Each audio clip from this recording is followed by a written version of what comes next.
ನಮಸ್ಕಾರ ವೀಕ್ಷಕರೇ, ರಿವ್ಯೂ ಚಾನಲ್ಗೆ ಸ್ವಾಗತ. ನಾನು ಸಖ್ಯ ಗಾಂವ್ಕರ್. ಸಿದ್ದರಾಮಯ್ಯನವರು ಮುಖ್ಯಮಂತ್ರಿಯಾಗಿದ್ದ ಟೈಮ್ 2015ರಲ್ಲಿ ಜಾತಿ ಗಣತಿ ಮಾಡಿಸಿದ್ದು ನಮಗೆಲ್ಲರಿಗೂ ಗೊತ್ತು. ಮತ್ತು ಅದೇ ಜಾತಿ ಗಣತಿ ಅಸ್ತ್ರವನ್ನ ಈಗ ಮತ್ತೊಮ್ಮೆ ಕೈಗೆತ್ತಿಕೊಂಡಿದ್ದಾರೆ ಸಿದ್ದರಾಮಯ್ಯ. ಚುನಾವಣೆಗೆ 2 ವರ್ಷ ಬಾಕಿ ಇರುವಾಗ ಬಿಜೆಪಿಯನ್ನ ಹಣಿಯೋದಿಕ್ಕೆ, ಶತ್ರುಗಳನ್ನ ಮಣಿಸೋದಿಕ್ಕೆ ಈಗ ಸಿದ್ದರಾಮಯ್ಯನವರು ಇಷ್ಟೆಲ್ಲ ಸ್ಟ್ರಾಟಜಿ ಮಾಡಿ ರೆಡಿ ಮಾಡಿಟ್ಟುಕೊಂಡ ಮೇಲೆ ದೇಶದಾದ್ಯಂತ ಜಾತಿ ಗಣತಿಯ ವಿಚಾರ ಪ್ರತಿಧ್ವನಿಸೋದಕ್ಕೆ ಶುರುವಾಗಿದೆ. ಬಿಹಾರ, ಉತ್ತರ ಪ್ರದೇಶ, ಪಶ್ಚಿಮ ಬಂಗಾಳ, ಮಹಾರಾಷ್ಟ್ರ ಇತರ ಬೇರೆ ಬೇರೆ ಕಡೆಯ ಪ್ರತಿಪಕ್ಷಗಳು, ಪ್ರಾದೇಶಿಕ ಪಕ್ಷ ನಾಯಕರುಗಳೆಲ್ಲರೂ ಕೂಡ ಜಾತಿ ಗಣತಿ ಆಗಬೇಕು ಇಡೀ ದೇಶದಲ್ಲಿ ಅಂತ ಪಟ್ಟು ಹಿಡಿದು ಕೂತಿದ್ದಾರೆ. ಮತ್ತು ಇದೊಂದೇ ಅಸ್ತ್ರ ನಾವು ಬಿಜೆಪಿಯ ವಿರುದ್ಧ ಪ್ರಯೋಗ ಮಾಡೋದಕ್ಕೆ ಸಾಧ್ಯ ಅನ್ನೋದನ್ನ ಮನಗಂಡಂತೆ ಕಾಣಿಸ್ತಾ ಇದೆ. ಅಷ್ಟಕ್ಕೂ ಈ ಜಾತಿ ಗಣತಿಯ ಹಿಂದಿರುವ ದೊಡ್ಡ ರಾಜಕೀಯ ಲೆಕ್ಕಾಚಾರ ಏನು ಮತ್ತು ಇದನ್ನ ಎಲ್ಲರಿಗಿಂತ ಮೊದಲೇ ಸಿದ್ದರಾಮಯ್ಯ ಅರ್ಥ ಮಾಡಿಕೊಂಡಿದ್ದು ಹೇಗೆ ಅನ್ನುವ ಎಲ್ಲ ವಿಷಯಗಳನ್ನ ಮಾತಾಡೋಣ. ವೀಕ್ಷಕರೇ, ಮಿಸ್ ಮಾಡದೆ ನನ್ನ ಚಾನಲ್ನ ಸಬ್ಸ್ಕ್ರೈಬ್ ಆಗಿ ಬೆಲ್ ಬಟನ್ ಕ್ಲಿಕ್ ಮಾಡಿದ್ರೆ ಎಲ್ಲ ಅಪ್ಡೇಟ್ಸ್ ನಿಮ್ಮನ್ನು ತಲುಪುತ್ತೆ. ನಾವು ಕೆಲ ದಿನಗಳಿಂದ ಗಮನಿಸ್ತಾ ಇದ್ದೀವಿ, ಇಡೀ ದೇಶದಾದ್ಯಂತ ಜಾತಿ ಗಣತಿ ಆಗಬೇಕು ಅನ್ನೋ ಕೂಗು ಯಾವ ರೀತಿ ಪ್ರತಿಧ್ವನಿಸ್ತಾ ಇದೆ ಅಂತ. ಬಿಹಾರದ ನಿತೀಶ್ ಕುಮಾರ್, ತೇಜಸ್ವಿ ಯಾದವ್ ಅವರು ಇರಬಹುದು, ಆ ಕಡೆ ನವೀನ್ ಪಟ್ನಾಯಕ್ ಅವರು, ಶರದ್ ಪವಾರ್ ಅವರು, ಮಮತಾ ಬ್ಯಾನರ್ಜಿ, ಈ ಥರ ಬೇರೆ ಬೇರೆ ಪ್ರಾದೇಶಿಕ ಪಕ್ಷಗಳ ನಾಯಕರು, ಪ್ರತಿಪಕ್ಷ ನಾಯಕರು, ಬಿಜೆಪಿ ಜೊತೆಗೆ ಇರೋರೇ ಆಗಿರಬಹುದು, ಪ್ರತಿಯೊಬ್ಬರು ತಮ್ಮ ಐಡೆಂಟಿಟಿಗೋಸ್ಕರ ಈ ಜಾತಿ ಗಣತಿ ಅಸ್ತ್ರವನ್ನು ಕೈಗೆತ್ತಿಕೊಂಡಿದ್ದಾರೆ. ಮತ್ತು ಈ ಜಾತಿ ಗಣತಿ ಅಸ್ತ್ರದ ಮೂಲಕ ಮಾತ್ರ ಬಿಜೆಪಿಯ ಅಶ್ವಮೇಧ ಕುದುರೆಯನ್ನು ಕಟ್ಟಾಕೋದಿಕ್ಕೆ ಸಾಧ್ಯ ಅನ್ನೋದನ್ನ ಅರ್ಥ ಮಾಡ್ಕೊಂಡಿದ್ದಾರೆ. ಇವರೆಲ್ಲರಿಗಿಂತ ಮೊದಲು ಈ ಜಾತಿ ಗಣತಿ ವಿಚಾರವಾಗಿ ಹೆಜ್ಜೆ ಇಟ್ಟಿದ್ದು ಯಾರು ಅಂತ ಕೇಳಿದ್ರೆ ಕರ್ನಾಟಕಕ್ಕೆ ಬರಬೇಕಾಗತ್ತೆ. 2015ರಲ್ಲಿ ಸಿದ್ದರಾಮಯ್ಯನವರು ಜಾತಿ ಗಣತಿ ಮಾಡಿಸಿದ್ದು ನಮಗೆಲ್ರಿಗೂ ಗೊತ್ತು. ಬಟ್ ಅದರ ವರದಿ ಸಲ್ಲಿಕೆ, ಅದನ್ನು ರಿಲೀಸ್ ಮಾಡೋ ಕೆಲಸ ಆಗಲಿಲ್ಲ. ಯಾಕಂದರೆ ಅದರ ಎಫೆಕ್ಟ್ ಏನಾಗುತ್ತೆ ಅನ್ನೋದರ ಮುನ್ಸೂಚನೆ ಸಿದ್ದರಾಮಯ್ಯನವ್ರಿಗೆ ಸಿಕ್ಕಿತ್ತು. ಬಟ್ ಈಗ ಮತ್ತೆ ಸಿದ್ದರಾಮಯ್ಯನವರು ಅದೇ ಜಾತಿ ಗಣತಿ ಅಸ್ತ್ರವನ್ನು ಕೈಗೆತ್ತಿಕೊಂಡಿದ್ದಾರೆ. ಬಿಜೆಪಿಯ ವಿರುದ್ಧ ಹೋರಾಟ ಮಾಡೋದಕ್ಕೆ, ಪಕ್ಷದಲ್ಲಿ ತನ್ನ ಕೈಯನ್ನು ಬಲಪಡಿಸ್ಕೊಳ್ಳೋದಕ್ಕೆ. ಅಷ್ಟಕ್ಕೂ 2015ರಲ್ಲಿ ಜಾತಿ ಗಣತಿ ಮಾಡಿಸೋದ್ರ ಹಿಂದೆ ಏನೇನು ಲೆಕ್ಕಾಚಾರ ಆಯಿತು, ಸಿದ್ದರಾಮಯ್ಯನವರು ಯಾಕೆ ಈ ಅಸ್ತ್ರವನ್ನು ಕೈಗೆತ್ತಿಕೊಂಡ್ರು ಅಂತ ಕೇಳಿದ್ರೆ ಒಂದಿಷ್ಟು ವಿಚಾರಗಳನ್ನು ನಾವಿಲ್ಲಿ ನೆನಪು ಮಾಡಿಕೊಳ್ಳೇಬೇಕು. 2014ರಲ್ಲಿ ಯಾವಾಗ ಅಮಿತ್ ಶಾ ಮೋದಿಯವರ ಜೋಡಿ ಇಡೀ ರಾಷ್ಟ್ರದಲ್ಲಿ ಮೋಡಿ ಮಾಡೋಕೆ ಶುರು ಮಾಡ್ತೋ, ಆಗ ಬಿಜೆಪಿ ನಿಧಾನಕ್ಕೆ ತನ್ನ ಇಮೇಜನ್ನು ಚೇಂಜ್ ಮಾಡ್ಕೊಳ್ಳೋ ಕೆಲಸ ಶುರುವಾಯಿತು. ವಾಜಪೇಯಿ, ಅಡ್ವಾಣಿಯವರ ಟೈಮಲ್ಲಿ ಬಿಜೆಪಿ ಅಂದರೆ ಪ್ರಖರ ಹಿಂದುತ್ವ ಅನ್ನೋ ರೀತಿಯಲ್ಲಿ ಇಮೇಜ್ ಇತ್ತು. ಬಟ್ ಅದೊಂದೇ ಸಾಕಾಗೋದಿಲ್ಲ, ಬದಲಾದ ಸಮಯಕ್ಕೆ ತಕ್ಕಂತೆ ನಾವು ಬದಲಾಗಬೇಕು. ಬರೀ ಕಮಂಡಲ ರಾಜಕೀಯ ಆಗೋದಿಲ್ಲ, ಮಂಡಲ ಕಮಂಡಲ ಎರಡನ್ನೂ ಒಟ್ಟಿಗೆ ತಗೊಂಡು ಹೋಗಬೇಕು ಅನ್ನೋ ನಿರ್ಧಾರಕ್ಕೆ ಬಂದರು. ಮತ್ತು ಬರೀ ಮೇಲ್ವರ್ಗಗಳ ಪಕ್ಷ, ಬ್ರಾಹ್ಮಣರ ಪಕ್ಷ ಅನ್ನೋ ರೀತಿಯಲ್ಲಿ ಇಮೇಜ್ನ ಉಳಿಸ್ಕೊಳ್ಬಾರ್ದು, ಎಲ್ಲ ಸಮುದಾಯಗಳನ್ನು ಒಟ್ಟಿಗೆ ತಗೊಂಡು ಹೋಗಬೇಕು ಅನ್ನುವಂಥ ಪ್ರಯೋಗ ಶುರುವಾಯಿತು ಬಿಜೆಪಿಯ ಪ್ರಯೋಗಶಾಲೆಯಲ್ಲಿ. ಮತ್ತು ಅದು ಒಳ್ಳೆ ರಿಸಲ್ಟ್ ಅನ್ನು ಕೊಟ್ಟದ್ದನ್ನು ಬೇರೆ ಬೇರೆ ಚುನಾವಣೆಯಲ್ಲಿ ನೋಡಿದ್ರು ಬಿಜೆಪಿಯವರು. ಈ ಮೂಲಕ ಕಾಂಗ್ರೆಸ್ನ ಮತಬುಟ್ಟಿಗೆ ನಿಧಾನಕ್ಕೆ ಕೈ ಹಾಕೋಕೆ ಶುರು ಮಾಡಿದ್ರು. ಇದನ್ನು ಅರ್ಥ ಮಾಡಿಕೊಂಡಂಥ ಸಿದ್ದರಾಮಯ್ಯನವರು ಈ ಜಾತಿ ಗಣತಿ ಅಸ್ತ್ರವನ್ನು ಪ್ರಯೋಗ ಮಾಡ್ತಾರೆ. ಯಾಕೆ ಅಂತ ಕೇಳಿದ್ರೆ, ನಿಜವಾಗಿಯೂ ಸಾಮಾಜಿಕ ನ್ಯಾಯ ಕೊಡಿಸ್ಬೇಕು ಅಂದರೆ ಯಾವ ಜಾತಿಯ ಸಂಖ್ಯಾಬಲ ಎಷ್ಟು ಅನ್ನೋದು ಗೊತ್ತಾಗಬೇಕು. ಮೇಲ್ವರ್ಗದವರ ಜನಸಂಖ್ಯೆ ಎಷ್ಟು, ತಳಮಟ್ಟದ ಸಮುದಾಯಗಳ ಜನಸಂಖ್ಯೆ ಎಷ್ಟು, ಯಾರ ಪ್ರಾಬಲ್ಯ ಹೇಗಿದೆ ಅನ್ನೋದು ಕರೆಕ್ಟಾಗಿ ಸೈಂಟಿಫಿಕ್ ಆಗಿ ಗೊತ್ತಾಗ್ಬಿಟ್ರೆ ಮೀಸಲಾತಿಯನ್ನು ಕೂಡ ಅದೇ ಆಧಾರದಲ್ಲಿ ಕೊಡಬೇಕಾಗತ್ತೆ. ಆಗ ಬಿಜೆಪಿಯನ್ನ, ಕೇಂದ್ರ ಸರ್ಕಾರವನ್ನು ಇಕ್ಕಟ್ಟಲು ಸಿಕ್ಕಾಕ್ಸಬಹುದು. ನಿಮ್ಮ ಸಾಮಾಜಿಕ ನ್ಯಾಯವನ್ನ ಈಗ ತೋರಿಸಿ ಇವರೆಲ್ಲರಿಗೂ ಸರಿಯಾಗಿ ಮೀಸಲಾತಿ ಕೊಡಿ, ಇವ್ರಿಗೆ ಅಧಿಕಾರ ಕೊಡಿ, ಸಂಪತ್ತನ್ನ ಕೊಡಿ ಅನ್ನೋ ರೀತಿಯಲ್ಲಿ ಸಮರ ಸಾರಬಹುದು ಅನ್ನೋದು ಸಿದ್ದರಾಮಯ್ಯನವರ ಲೆಕ್ಕಾಚಾರ ಆಗಿತ್ತು. ಮತ್ತದೇ ವಿಚಾರ ಈಗ ಯಾಕೆ ನೆನಪಾಯಿತು ಸಿದ್ದರಾಮಯ್ಯನವ್ರಿಗೆ ಇಷ್ಟು ವರ್ಷ ಆದಮೇಲೆ ಚುನಾವಣೆ ಹೊಸ್ತಿಲಲ್ಲಿ ಅಂತ ಕೇಳಿದ್ರೆ ಅಲ್ಲೂ ಒಂದು ಲೆಕ್ಕಾಚಾರ ಇದೆ ನೋಡಿ. ಈಗ ಮೋದಿಯವರ ಕ್ಯಾಬಿನೆಟ್ ಹೊಸದಾಗಿ ರಚನೆ ಆಯಿತು. ಎಲ್ಲ ಸಮುದಾಯಗಳನ್ನು ಕೂಡ ಒಟ್ಟಿಗೆ ಸೇರಿಸ್ಕೊಂಡು ಹೋಗುವಂಥ ಪ್ರಯತ್ನ, ಸಾಮಾಜಿಕ ನ್ಯಾಯವನ್ನು ಎತ್ತಿ ಹಿಡಿತಾ ಇದ್ದೀವಿ, ಸಬ್ಕಾ ಸಾಥ್ ಸಬ್ಕಾ ವಿಕಾಸ್ ಅನ್ನೋದು ಬರೀ ಸ್ಟೇಟ್ಮೆಂಟಲ್ಲಿಲ್ಲ, ಬಿಜೆಪಿ ಎಲ್ಲರನ್ನ ಒಟ್ಟಿಗೆ ತಗೊಂಡು ಹೋಗ್ತಾ ಇದೆ ಅನ್ನುವಂಥ ಮೆಸೇಜನ್ನು ಪಾಸ್ ಮಾಡೋದಕ್ಕೆ ಕೇಂದ್ರ ಸರ್ಕಾರ ಪ್ರಯತ್ನ ಮಾಡ್ತು.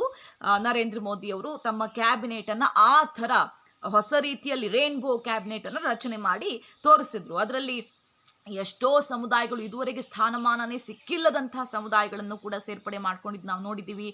SC ST OBCಗೆ ಬಹಳ ದೊಡ್ಡ ಪ್ರಮಾಣದಲ್ಲಿ ಸಚಿವ ಸ್ಥಾನಗಳನ್ನು ಕೊಡೋ ಮೂಲಕ ಆ ಎಲ್ಲ ಸಮುದಾಯಗಳ ಜೊತೆ BJP ಇದೆ ಅನ್ನುವಂಥ ಒಂದು ಸಂದೇಶವನ್ನು ಸಾರೋ ಕೆಲಸವನ್ನು BJP ಮಾಡ್ತು. ಅದು ಆಗ್ತಾ ಇದ್ದ ಹಾಗೆ ಸಿದ್ದರಾಮಯ್ಯನವರು ಮತ್ತೆ ರಾಜ್ಯದಲ್ಲಿ ಈ ಜಾತಿ ಗಣತಿ ಅಸ್ತ್ರವನ್ನು ಕೈಗೆತ್ಕೊಳ್ತಾರೆ. ರಾಜ್ಯದಾದ್ಯಂತ ಹೋರಾಟ ಮಾಡಬೇಕು, ಎಲ್ಲ ಸಮುದಾಯಗಳನ್ನು ಒಗ್ಗೂಡಿಸಿ ಈ ಜಾತಿ ಗಣತಿಯ ವರದಿ ಹೊರಗಡೆ ಬರಲೇಬೇಕು, ಸ್ವೀಕಾರ ಆಗಲೇಬೇಕು. BJP ಸರ್ಕಾರ, ಕರ್ನಾಟಕದಲ್ಲಿರುವಂಥ BJP ಸರ್ಕಾರ ತಾಕತ್ತಿದ್ರೆ ಆ ರಿಪೋರ್ಟನ್ನು ಹೊರಗೆ ಹಾಕಲಿ ಅನ್ನುವಂಥ ಚಾಲೆಂಜ್ ಹಾಕೋಕೆ ಶುರು ಮಾಡಿದ್ರು. ಯಾಕಂದರೆ ಸಾಮಾಜಿಕ ನ್ಯಾಯ ಎಲ್ರಿಗೂ ಸ್ಥಾನಮಾನ ಕೊಟ್ಟಿದ್ದೀವಿ ಅಂತ ಹೇಳೋರು ನಿಜವಾಗಿಯೂ ಸಾಮಾಜಿಕ ನ್ಯಾಯ ಎಲ್ಲ ಸಮುದಾಯಗಳಿಗೆ ನ್ಯಾಯ ಕೊಡೋದೇ ಆದರೆ ಈ ಜಾತಿ ಗಣತಿ ಮಾಡಿ ಅಂತ ಸವಾಲು ಹಾಕಬಹುದು. ಅಷ್ಟಕ್ಕೂ ಈ ಜಾತಿ ಗಣತಿಯ ರಿಪೋರ್ಟ್ ಹೊರಗಡೆ ಬಂದರೆ ಯಾರಿಗೆ ಲಾಭ ಯಾರಿಗೆ ನಷ್ಟ ಅನ್ನೋದನ್ನು ಲೆಕ್ಕ ಹಾಕೋಕೆ ಹೋದರೆ ನೋಡಿ, ಈ ರಿಪೋರ್ಟ್ನಲ್ಲಿ ಒಂದಿಷ್ಟು ಮಾಹಿತಿಗಳು ಲೀಕ್ ಆಗಿವೆ ಮತ್ತು ಬೇರೆ ಬೇರೆ ಮೂಲಗಳಿಂದ ಸಿಕ್ಕಂಥ ಮಾಹಿತಿಯ ಪ್ರಕಾರ ಈಗ ದಲಿತ ಸಮುದಾಯ ಅಂದರೆ ಪರಿಶಿಷ್ಟರು, ಹಿಂದುಳಿದ ವರ್ಗದವರು, ಅಲ್ಪಸಂಖ್ಯಾತರು ಬಹಳ ದೊಡ್ಡ ಸಂಖ್ಯೆಯಲ್ಲಿದ್ದಾರೆ. ಅವರ ಸಂಖ್ಯಾಬಲ ಜಾಸ್ತಿ ಆಗಿದೆ ಅನ್ನೋ ವಿಚಾರ ಗೊತ್ತಾಗ್ತಾ ಇದೆ. ಇದೇನಾದರೂ ಗೊತ್ತಾದರೆ ಮೇಲ್ವರ್ಗದ ಸಮುದಾಯಗಳು ರೊಚ್ಚಿಗೇಳ್ತಾವೆ ಮತ್ತು ಈ ಜಾಸ್ತಿ ಆಗಿರೋ ಸಂಖ್ಯಾಬಲಕ್ಕೆ ಅನುಗುಣವಾಗಿ ಪರಿಶಿಷ್ಟರಿಗೆ, ಹಿಂದುಳಿದ ಸಮುದಾಯಗಳಿಗೆ ಮೀಸಲಾತಿಯನ್ನು ಕಲ್ಪಿಸಬೇಕಾಗತ್ತೆ. ಈ ಮೂಲಕ BJPಗೆ ಮೇಲ್ವರ್ಗದವರ ಆಕ್ರೋಶಕ್ಕೆ ತುತ್ತಾಗಬೇಕಾದಂಥ ಪರಿಸ್ಥಿತಿ ಒದಗಿ ಬರುತ್ತೆ ಅನ್ನೋದು ರಿಯಾಲಿಟಿ. ಇದನ್ನೇ ಅಸ್ತ್ರವನ್ನಾಗಿ ಮಾಡಿಕೊಂಡಿದ್ದಾರೆ ಈಗ ಬೇರೆ ಬೇರೆ ಪಕ್ಷದವರು ಮತ್ತು ಈ ಜಾತಿ ಗಣತಿ ಆಗಬೇಕು ಅಂತ ಇದೇ ಕಾರಣಕ್ಕೆ ದೇಶದಾದ್ಯಂತ ಒತ್ತಾಯ ಕೇಳಿ ಬರ್ತಾ ಇದೆ. ಕರ್ನಾಟಕದಲ್ಲೂ ಅಷ್ಟೇ ಸಿದ್ದರಾಮಯ್ಯನವರು ನಿಜಕ್ಕೂ ಎಲ್ಲರಿಗೂ ಸಂಪತ್ತನ್ನು, ಅಧಿಕಾರವನ್ನು ಸರಿಯಾಗಿ ಹಂಚಬೇಕು ಅಂದರೆ ಜಾತಿ ಗಣತಿ ರಿಪೋರ್ಟನ್ನು ಅಂಗೀಕಾರ ಮಾಡಿ ಅದನ್ನು ಹೊರಗಡೆ ಬಿಡಿ ಅಂತ ಕೇಳ್ತಾ ಇರೋದು. ಈ ಥರ ಮಾಡಿದ್ರೆ ಅಕಸ್ಮಾತ್ BJP ಈ ಜಾತಿ ಗಣತಿ ವರದಿಯನ್ನು ಹೊರಗಡೆ ಬಿಟ್ಟರೆ ನೋಡಿ, ನಾವು ಪಟ್ಟಿ ಹಿಡಿದದ್ದಕ್ಕೆ ಹೊರಗಡೆ ಬಂತು ಅಂತ ಕ್ರೆಡಿಟ್ ತಗೊಳ್ಬಹುದು. ಮಾಡಲಿಲ್ವಾ ಆಗ ಇವರಿಗೆ ನಿಜವಾಗಿ ಸಾಮಾಜಿಕ ನ್ಯಾಯದ ಅರ್ಥ ಗೊತ್ತಿಲ್ಲ, ಇವರು ಬೂಟಾಟಿಕೆ ಪ್ರೀತಿ ತೋರಿಸ್ತಾ ಇದ್ದಾರೆ ತಳಮಟ್ಟದ ಸಮುದಾಯಗಳ ಬಗ್ಗೆ, ರಾಜಕೀಯ ಲಾಭಕ್ಕಾಗಿ ನಿಮ್ಮ ಹೆಸರನ್ನ ಬಳಸ್ಕೊಳ್ತಾ ಇದ್ದಾರೆ. ನಿಜವಾಗಿಯೂ ಪ್ರೀತಿ ಇದ್ದಿದ್ರೆ ನಿಮ್ಮ ಸಮುದಾಯಗಳ ಬಗ್ಗೆ ಈ ಜಾತಿ ಗಣತಿಯನ್ನು ಮಾಡಿಸಬಹುದಿತ್ತು, ಮಾಡಿರೋ ಜಾತಿ ಗಣತಿ ರಿಪೋರ್ಟನ್ನು ಸ್ವೀಕಾರ ಮಾಡಬಹುದಿತ್ತು ಅನ್ನುವಂಥ ಹೋರಾಟ ಮಾಡೋಕೆ ಶುರು ಮಾಡಬಹುದು ಅನ್ನೋದು ಲೆಕ್ಕಾಚಾರ. ಇದು ಶುರುವಾಗಿದ್ದು ಮೊದಲು ಕರ್ನಾಟಕದಲ್ಲಿ ಸಿದ್ದರಾಮಯ್ಯನವರ ಮೂಲಕ, ಈಗ ರಾಷ್ಟ್ರದಾದ್ಯಂತ ಪ್ರತಿಧ್ವನಿಸ್ತಾ ಇದೆ. ನೋಡಿ, BJP ಕೂಡ ಜಾತಿ ವಿಚಾರದಲ್ಲಿ ತುಂಬ ಸೂಕ್ಷ್ಮವಾಗಿ ಹೆಜ್ಜೆ ಇಡ್ತಾ ಇದೆ. ಈ OBC ಕಮ್ಯುನಿಟಿಗೆ ಬೇರೆ ಬೇರೆ ಸಮುದಾಯಗಳೆಲ್ಲ ನಮ್ಮನ್ನು ಸೇರಿಸಿ ಅನ್ನೋ ಹೋರಾಟಗಳನ್ನು ಮಾಡ್ತಾ ಇವೆ. ಆ ಅಧಿಕಾರ ಮೊದಲು ರಾಜ್ಯದ ಬಳಿಯೇ ಇತ್ತು, ಆಮೇಲೆ ಕೇಂದ್ರದ ಕೈಗೆ ಹೋಗಿತ್ತು. ಮತ್ತೆ ಇದ್ರ ಸಹವಾಸ ನಮಗೆ ಬೇಡ, ಜೇನು ಗೂಡಿ ಕಲ್ಲು ಹೊಡೆದಂಗೆ ಆಗುತ್ತೆ, ಒಬ್ರು ಕೊಟ್ಟರೆ ಮತ್ತೊಬ್ರು ಕೇಳ್ತಾರೆ ಅನ್ನೋ ಕಾರಣಕ್ಕೆ ರಾಜ್ಯಕ್ಕೆ ಹಸ್ತಾಂತರಿಸಿದೆ. ಈಗ ಎಲ್ಲರೂ ಕೂಡ ನಮಗೆ ಅದು ಕೊಡಿ ಇದು ಕೊಡಿ ಅಂತ ಕೇಳ್ತಿದ್ದಾರೆ. ರಾಜ್ಯದ ಹಣೆ ಬರ ಏನಾದರೂ ಮಾಡ್ಕೊಳ್ಳಿ ಅಂತ ಆಯಾ ರಾಜ್ಯದ ಕೈಗೆ ಕೊಟ್ಟಿದೆ ಆ ಅಧಿಕಾರವನ್ನು. ಅಷ್ಟಕ್ಕೂ BJP ಯಾಕೆ ಎಲ್ಲ ಸಮುದಾಯಗಳನ್ನು ವಿಶ್ವಾಸಕ್ಕೆ ತಗೊಳ್ಳೋ ಪ್ರಯತ್ನ ಮಾಡ್ತಾ ಇದೆ? ಬರೀ ಮೇಲ್ವರ್ಗದ ಪಾರ್ಟಿ ಅಲ್ಲ ನಮ್ಮದು ಅನ್ನೋದನ್ನು ಒತ್ತಿ ಒತ್ತಿ ಹೇಳ್ತಾ ಇದೆ ಅಂತ ಕೇಳಿದ್ರೆ, ಈಗ ಮತ್ತೊಮ್ಮೆ 3ನೇ ಅವಧಿಗೆ ಜನರ ಮುಂದೆ ಹೋಗಬೇಕಾಗಿದೆ, ಮತ ಕೇಳಬೇಕು. ಈ ಕೋವಿಡ್ ಕ್ರೈಸಿಸ್ಸು, ಆರ್ಥಿಕ ಪರಿಸ್ಥಿತಿ ಎಲ್ಲ ಕುಸಿದಿದೆ, BJPಯ ಇಮೇಜ್ ಕೂಡ ಡಲ್ ಆಗ್ತಾ ಬಂದಿದೆ, ಮೊದಲಿನಷ್ಟು ಶೈನ್ ಆಗುವಂಥ ಪರಿಸ್ಥಿತಿಯಲ್ಲಿ ಇಲ್ಲ.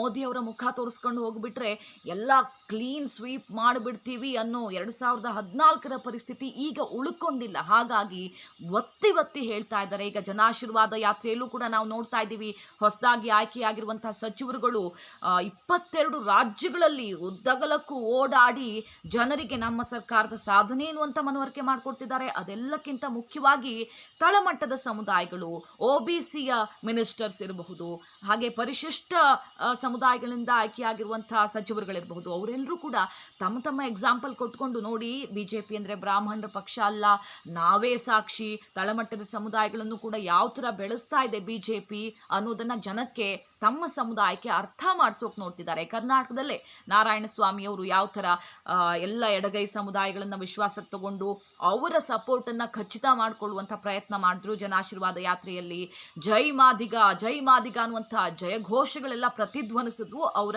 ಆ ಜನಾಶೀರ್ವಾದ ಯಾತ್ರೆಯ ಟೈಮ್ನಲ್ಲಿ. ಈ ಥರ ಇಡೀ ದೇಶದಾದ್ಯಂತ ತಳಮಟ್ಟದ ಸಮುದಾಯದಲ್ಲಿ ವಿಶ್ವಾಸ ಮೂಡಿಸುವಂಥ ಕಾರ್ಯವನ್ನು ಮಾಡ್ತಾ ಇದೆ ಬಿಜೆಪಿ. ಯಾಕಂದರೆ ಫ್ರೆಶ್ ಆಗಿ ಮತ್ತೆ ಜನರ ಮುಂದೆ ಹೋಗಬೇಕು ಅಂದರೆ ಈ ಎಲ್ಲ ಲೆಕ್ಕಾಚಾರಗಳು ತುಂಬ ಇಂಪಾರ್ಟೆಂಟ್ ಆಗುತ್ತೆ ಅನ್ನೋದನ್ನು ನಾವಿಲ್ಲಿ ಗಮನಿಸಬೇಕು. ಮತ್ತು ಈ ಬಿಜೆಪಿಯ ಜಾತಿ ಅಸ್ತ್ರಕ್ಕೆ ಪ್ರತಿಯಾಗಿ ಈಗ ಬೇರೆ ಎಲ್ಲ ಪಕ್ಷಗಳು ಜಾತಿ ಗಣತಿಯ ಅಸ್ತ್ರವನ್ನು ಬಿಡ್ತಾ ಇದೆ.